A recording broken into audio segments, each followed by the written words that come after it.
It was a ping-pong match in 1972 that marked the first cultural exchange between China and the U.S. since the Cold War. That same year, China sent two pandas to the U.S., Ling Ling and Sing Sing, in what has become known as panda diplomacy. In 1979, the U.S. established diplomatic relations with the People's Republic of China. In the 40 years since then, cultural exchanges between the two nations have flourished.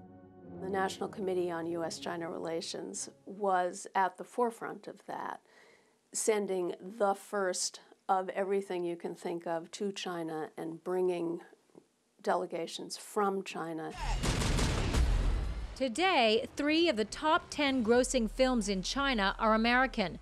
American television shows like House of Cards, Sex and the City, and Friends are also big hits there.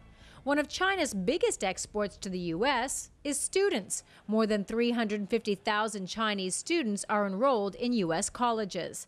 Peggy Blumenthal says those students contribute over $13 billion annually to the U.S. economy. She says they also bring other benefits. So for Chinese and Americans to study together, to be in dormitories together, to be in labs and library teams and athletic teams together, really creates the possibility of deep understanding on both sides and deep comfort in dealing with each other on both sides. But in recent years, Chinese students have been made to feel less welcome in the U.S.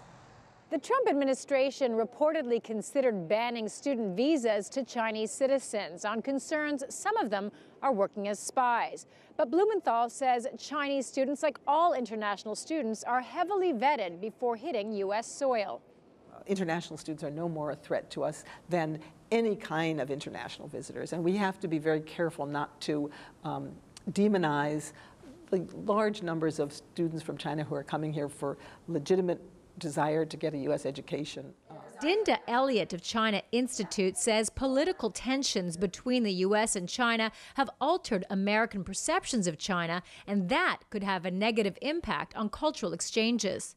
There's an increasing feeling that China is not moving forward with kind of market-driven reforms, and so there's a sense that it's becoming more closed. The control over the internet is stronger, and I think that that has some influence on the way Americans see the level of their interest in Chinese culture.